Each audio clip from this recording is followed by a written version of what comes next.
Started. So I guess we could start with introductions. My name is Brady.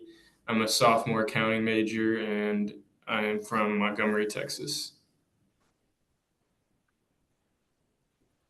I'm Blake. I'm a sophomore business major and I'm from Schulenburg, Texas. I'm Brennan. I'm a sophomore engineering major from Keller, Texas. I'm Christian. I'm a freshman engineering major from Houston, Texas.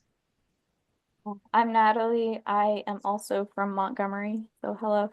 And I am a post-bachelor's and statistics major. My name is Emis. Oh, did I freeze? My name is Emis. I'm a freshman and I'm from Austin, Texas.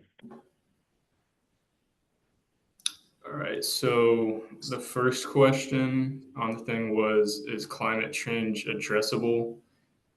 I think, yeah, it is.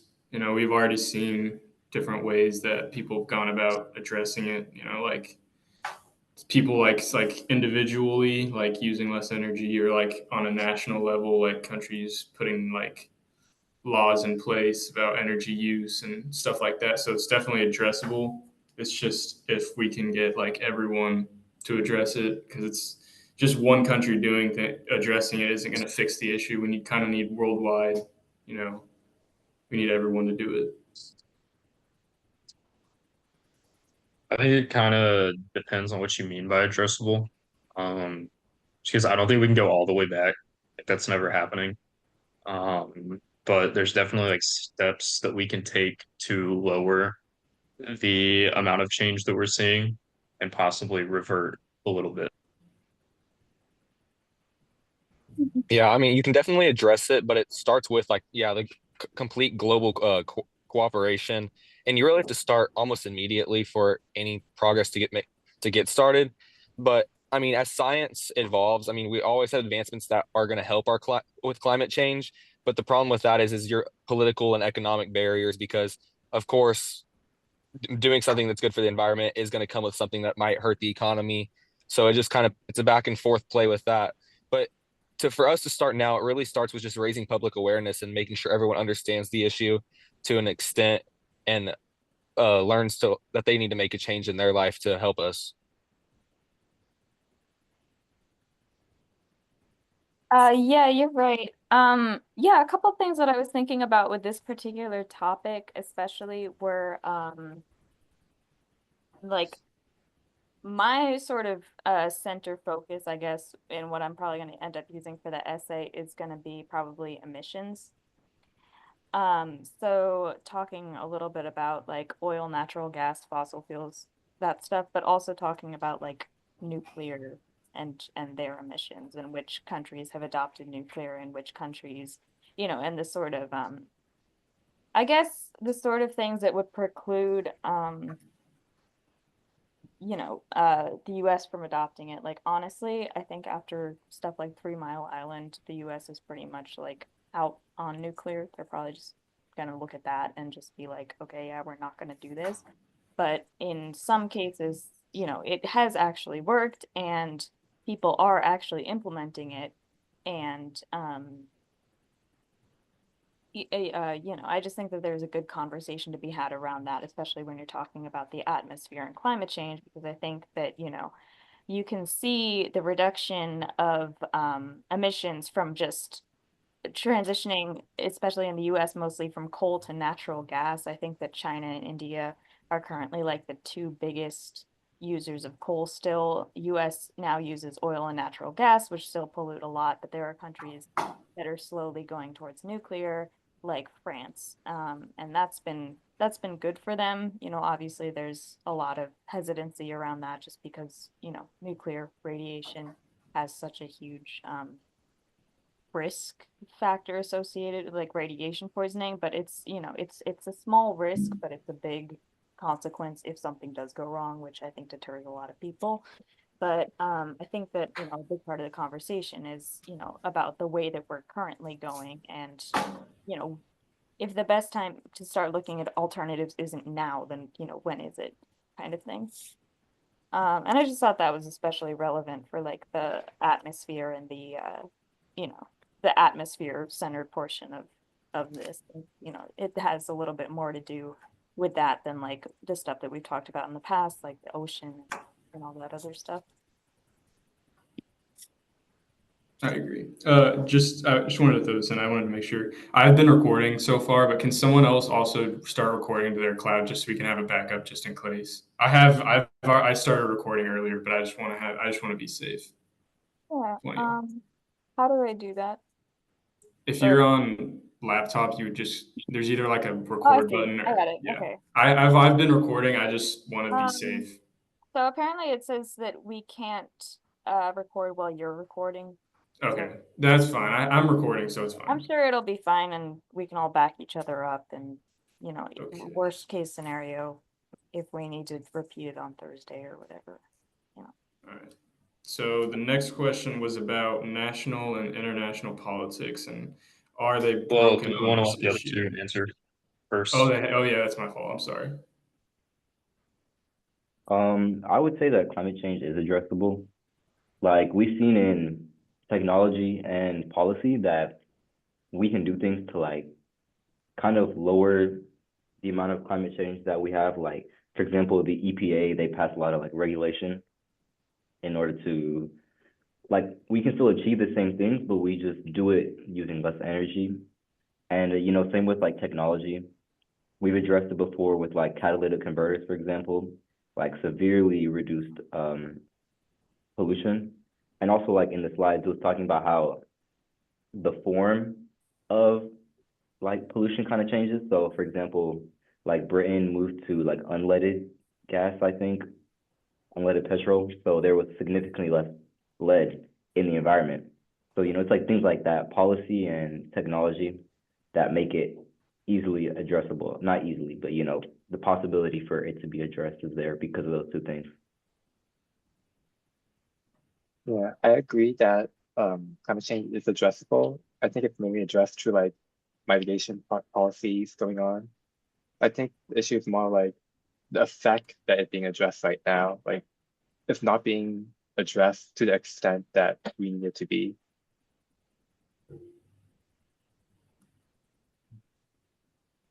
Okay. So, are international and national politics broken on this issue? So, I'd say yeah. I mean, especially when like you look at the U.S.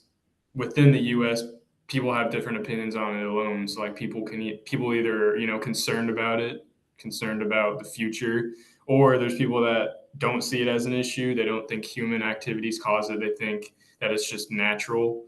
And then on the international level, you think of like different country and world leaders have different views on this, and like if you take the Paris Climate Agreement and for example, like Donald Trump wanted to pull out of that, and that's something that all the United Nations, they were all part of that agreement. So it's really tough to like have all of these different countries and come together and address the issue as a whole.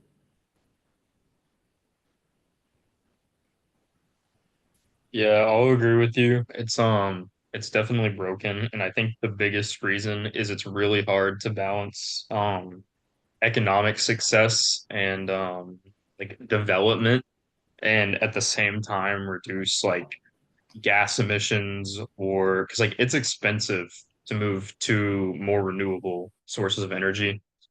Um, and so that's like the biggest barrier for national politics because obviously the countries are very much they care about the people and the people that live in those places, and you don't want to make it harder on the people. And that is a step that we need to take, but it's going to be a hard step to take.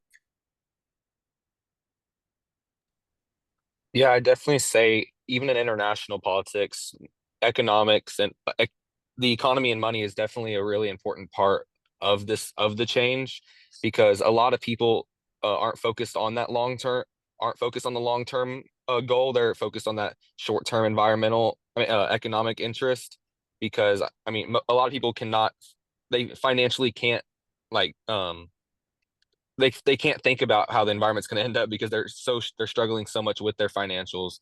So that's really important. So then you can even look at between countries, like the countries who are smaller, who have less a smaller economy. Do bigger nations help them out? That's where you kind of get into different agreements like that.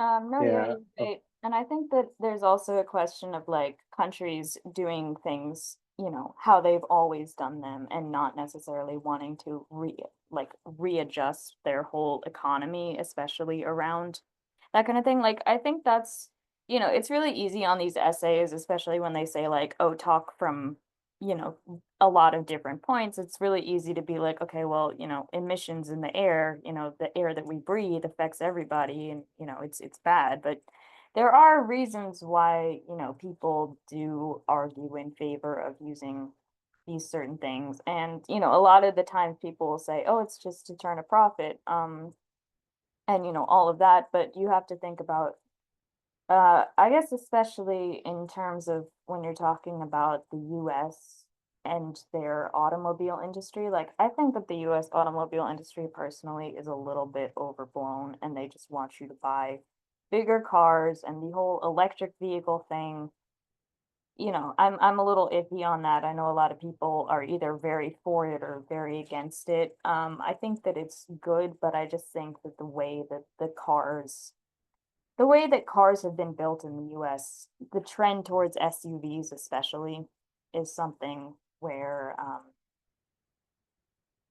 you know, that's obviously corporations are pushing it, but now obviously we've become a very car dependent society and people don't want to necessarily give up these things that they've invested in and these investments that they've made, just ordinary average people outside of any sort of corporate interest, in favor of the economy and I'm sorry, in favor of like the environment necessarily. Because, you know, this is what they've been told they need and they've been told is good, and that's what they've been told society needs to function. So, you know, do I think that we should blame, you know, emissions on the average person who just needs to go to work or go to school or whatever? No, I mean, I don't think that that's practical, but I just think that there's a very, I just think that there's, you know, it's very easy to say things like, oh yeah, we need to restructure emissions and all this other stuff, or that we need to restructure these policies and, you know, with the EPA regulations and stuff like that. But the EPA doesn't control, you know, everything. A lot of it has to do with like local governments and local ordinances and stuff like that. Also, sorry if I'm talking too much. I know that I kind of ramble a little bit in these discussion things, but It's all good. have a No, it's no problem. I just have the ideas coming back and forth. Then anybody can just chime in at any time or just like, you know, shout out any thought that they had or like personal anecdote or experience You're or bringing up a whatnot. lot of good subtopics, so that's But yeah, I mean, I think that, you know, a lot of people in these essays is what I've noticed whenever we're doing these kind of back and forth point of view essays. From what I've read from the peer grading, a lot of them will just go, oh, the governments, oh, the economy. And that is a very, very big part of it. And the messaging, especially that the government distributes to its citizens. But also, I think that it just becomes a discussion about, you know, we are very dependent on these things. Our society is very dependent on these things to run. And there isn't really a question about some of these things that they are efficient. You know, like there's a reason that people are still using oil despite all of these, you know, setbacks. It's efficient. And if they weren't using oil, there would be something else that would come with baggage. You know, everything comes with baggage. So again, it's kind of a lot to spring on, you know, a bunch of people who are just taking an elective. I don't really expect anybody to be like solving the emissions crises, but I guess I'm just bringing this up because I think that they're good things to think about, especially in the context of the essays where you do often have to argue from multiple points of view as to like why something that, you know, ostensibly should be pretty easy and should be in everybody's best interest might, you know, be a lot more difficult in practice. Yeah, bouncing off what you said about like the government and like the EPA, I actually do believe they have like a lot more control than we think, because it is very true that the state can subsidize, for example, or state and local governments, they can subsidize like emission friendly or environmentally friendly emissions, Yeah. and they can do this and that. But at the end of the day, the people who are heavily subsidizing the states are the federal government, you know? So Yeah. whenever we talk about like these bigger companies who like who make like they bring in like they have like higher like I don't know what is it called, market caps than some states do, you know, Yeah. like at the end of the day, it's like only the federal government, like the EPA, who can subsidize these initiatives that these like companies would actually want to take, you know? So like for example, like the EPA, they have like a restriction over like um nitrous oxide and sulfate something. I'm not really sure, but the two biggest like greenhouse gases other than carbon dioxide, they have like some pretty like strict rules. I think I heard recently that they're like Yeah. rolling back on them, but they did have some pretty strict rules specifically on the power grid, because the power grid is the people who are like the most responsible for like most of the emissions. Like it's like disproportionate. Like I think they make up like 70% of all emissions just for the power grid. So whenever the federal government can like change that, you know, although we live in like a kind of laissez-faire society, like if the federal government can change that, like the 70%, then like it really could make a big difference. Yeah. But then again, there's also like the issue in terms of perspective. Like Mhm. one government can only do so much, but like Yeah. there's still the rest of the world, you know, like for example, how we can make change in Europe, but at the end of the day, Yeah. Europe, they have so much less emissions than we do because they don't drive cars everywhere, like you said, you know? Yeah, you're Like right. everybody here has a car, so it's like a lot more emission. So yeah, at the end of the day, it's like, yeah, like I don't think that local governments can do enough to make like global change. But at the end of the day, I don't think federal governments can do as much as they think either, like you said.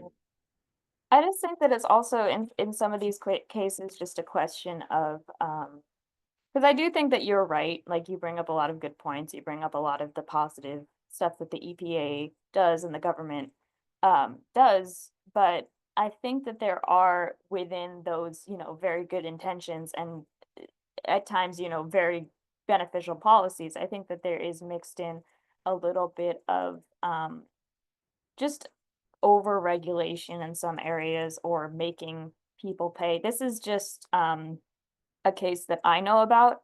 I will try, if anybody's interested, I will try to find like a source on it.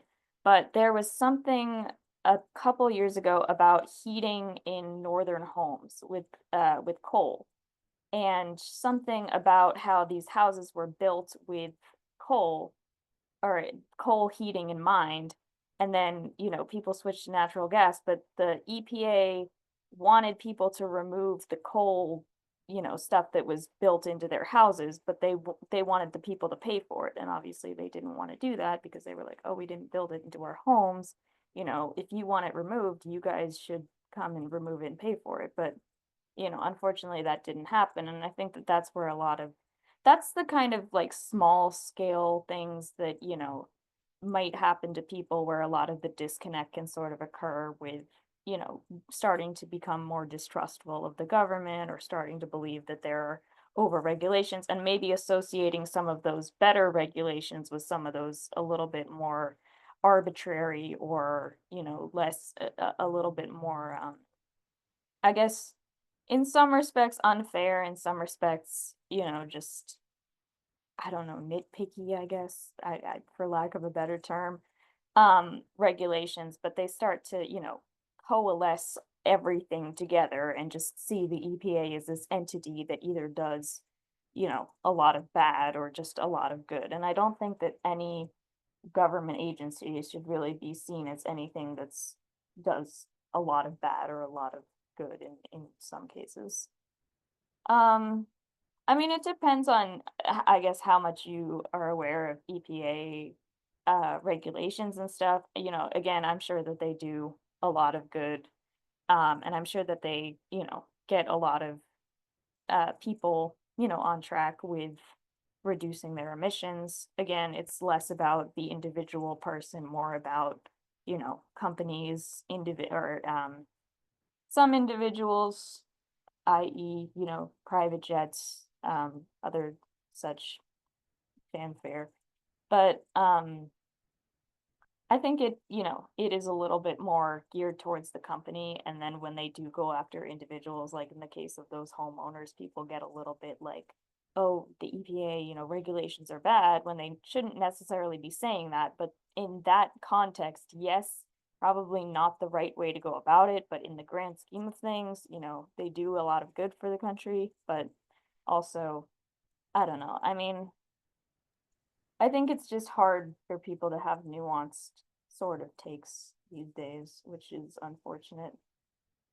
But yeah, I don't know. I mean, if anybody has any experience, I guess, with any EPA or local ordinances or environmental anything, um, I guess this would be a good time to talk about it. But if not, you know, we all read the varying degrees of the news, I'm sure. So, you know, we hear about what the major players are and, you know, in the grand scheme of things, it's not going to be the average person. It is going to be corporations and the government. So, Yeah, in terms of what you said about like experience, like yeah, I definitely do see how there's a lot of bad stigma around the EPA. Like so for example, like my dad, he works for the Texas Commission on Environmental Quality. Yeah. So he did do a lot of things with with the EPA. And so like these recent drawbacks, I actually do have to agree with you what you said about how like they're nitpicky with some things because like you know like recently there's been a lot of drawbacks with the EPA, like they're taking away all these regulations, you know?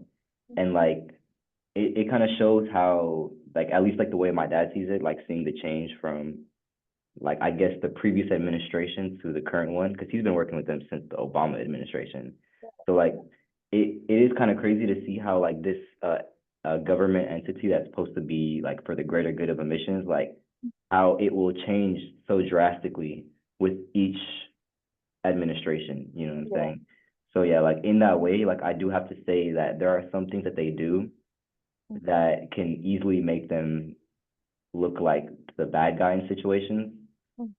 But you know, like at the like looking at the grand scheme, like what like the big projects they have, you know, like the actual regulations on power grids, for example, yeah. like that stuff like really does make a difference, in my opinion. Yeah, So yeah, no, they they're do definitely some there crazy for a stuff. reason. They're Yeah. definitely needed. They're definitely there for a reason, you know. The jobs that they create are definitely valuable and important because again, you know, air quality doesn't really care whose administration it is. It's gonna be bad or good no matter what. So but yeah, I also wanted to add something. So Brennan and Blake earlier were talking about this from like the economic standpoint, and like if you look at it from like a worldwide point of view, different world leaders kind of have different views on like energy, where energy come from. Most of our like electricity comes from like fossil fuels, and like simply saying we should switch to renewable, it in theory it's good, but for a lot of countries it'd be really costly, and that's something that I also see as why many countries are reluctant to like that is one of the major things many countries could do to you know mitigate climate change, but it's something that could be so costly, which is why it's also kind of unattractive for many world leaders. I also wanted to give Christian a chance because I think he wanted to say something. Sorry, yeah. just jump in really quick. Um, like I know you mentioned a lot of like the good and bad about the EPA and about basically like converting to like natural energy sources. I just want to say like a lot of times like policies are because we have so many like diverse opinions, like the policies we make today that are broken because they're so reactionary to like what the people want. Sometimes the people don't really know what they want in a way. Like 'cause different groups want different things, you know? And like because policies are so reactionary, they're not working fast enough. Brady, I want to jump back on what you were just talking about. Like internationally, it's getting these countries involved is like so difficult because you got to think like China. China is a huge producer of like the emissions that we see.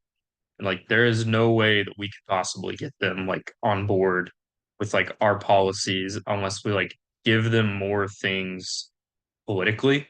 So it's just like such a balance between like because world politics is hard. Like people don't get along. Um and like sometimes people just do things because they're stubborn, and that like goes with countries too. So yeah, it's just like so hard internationally to get people all on board. That's a good point. All right, so probably time to move on to the next one. It says what mitigations are possible. So I guess with this we can also like you could give one and then you can also say like what you're thinking for your essay. So like one of the ones I read about was something called greenhouse gas pricing, which is essentially the government will like set a limit on the amount of greenhouse gases that a company could give out, and then once they go over that limit they start getting fined for it. So that is kind of encourages, and they also have like what's the word I'm looking for, like rewards for being under a certain amount. So I thought that was a good idea, but probably be hard to keep companies from doing that as well. Yeah, actually, I was thinking about that, like looking at that from a global stage. Um, it kind of relates to what Brennan was saying. But one big thing, which it's a little bit controversial, but if the issue gets big enough, then like there could be sanctions put on countries. Like when some countries produce like an insane amount of fossil fuels or an insane amount of emissions, then like you kind of slap a tariff on them or like a sanction. Because like it at the end of the day, it does kind of affect other countries. But contrary to what Brendan said, actually, one interesting thing is that like China is actually like leading in renewable energy. Like the US is like really the one who's producing the most. So like, coming from like an inside point of view, I could see that there's no way that the US would ever take what I just said, like they would never be okay with that kind of thing. Same with other countries. Like I could probably name a couple countries off the top of my head. So, like I think, if the issue gets like if it really gets that bad, I think that could always be a solution, but you can only see if once we're there.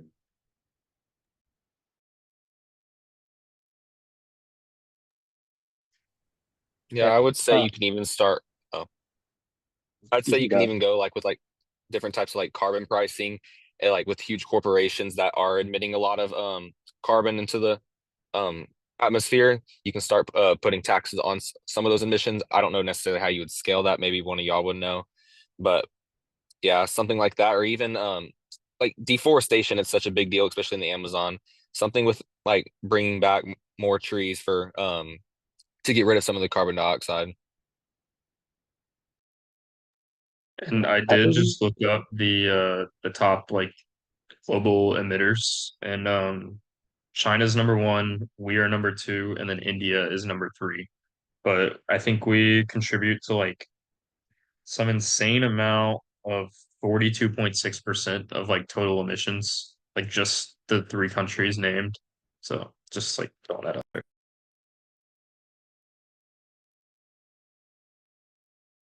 Yeah, I mean, that's already China and the US governments are very contradictory, so that's gonna be, having to get them on board. India's government, I don't know as much about, but yeah, I can't really see, and especially if the US doesn't want to lead by example per se in reducing their own emissions, I don't think that, countries like the US, China, and India are going to really be thinking about following the lead of players like France because France is tiny, it's not it's not the same infrastructure, it's not the same um corporate interests, it's not the same, I guess, um natural resources found there. I know that oil is more um Saudi Arabia than India, but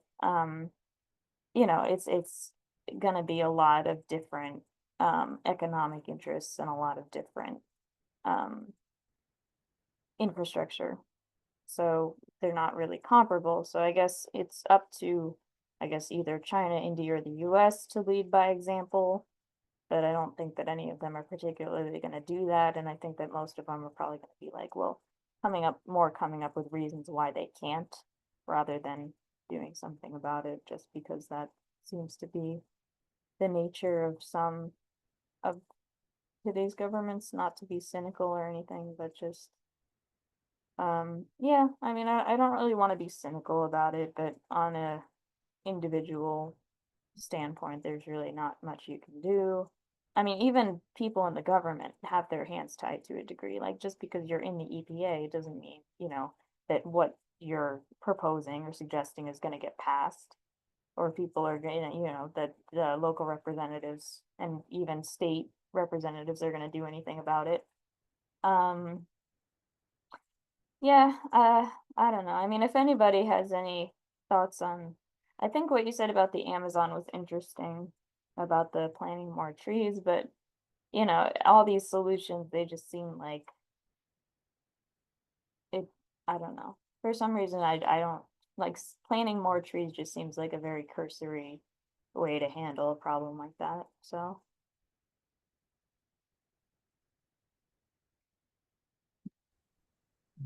also, The might oh, sorry. I think from like past experiences, it might cut off right at 30 minutes. So if anybody wants to get any last words, last minute, uh, anything I in. just want to say the mitigation topic I'm going to talk about, I believe Natalie actually mentioned earlier, was about transportation and how the US, especially Texas itself, is like a very car-focused society. And like if I'm expected, like when you become 18 or something, to like learn how to drive and everything. So like more emphasis on like not public education, public transportation. And like, but I'm not sure like would it actually be effective, if we would implement more like public transportation, like would people actually use it, like incentivize them to use it? China's doing a good thing with their light speed rail, but I don't, I mean, I can't really see people giving up their cars because in America, it's not only pushed as like a necessity for working and everything, but it's like a social status and it's an asset. So that's another draw to it. I don't necessarily know that like raising the driving age or not having as much emphasis on people learning how to drive will do anything, because the people that own cars will still own them. Also, that's a good point. Like, people want people to start driving young so that they can sell them cars. Like, yeah, of course, that's the circle of life.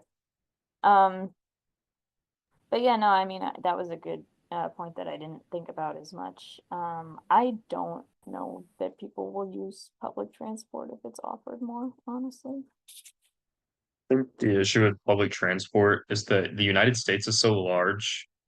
Um, like sure, here in College Station, like we have buses, we can use the buses to get around. But like where I'm from, Fort Worth, Dallas, like the suburbs and like the city, like there's no way that you could possibly have enough public transportation to get around, and it would cost enormous amounts of money if you did. So like cars here are a necessity, and so like countries in Europe, like they're just like, yeah, get rid of cars, like public transportation all the way. But that's because their countries are the size of a small state, you know? So it's just like in the US, I think that's just like an impossibility. Saw Uh, something that was like somebody from Europe talking about going on a road trip, and they were like, they couldn't imagine spending like 5 hours in a car. And I was like, drive 5 hours in a car, you're still in Texas. Drive 5 hours in a car from Texas and you're back in Texas. So I don't know. Another big thing with that is that like I do see like what you're saying about European countries being smaller, but the big thing is like we've also built our society around cars. The same way that like Europe is small, yes, because I mean their cities are small, yes, because their their actual countries are small, but it's also because they design their cities to be walkable cities. Like they don't really take into account cars, and that's been something from the beginning.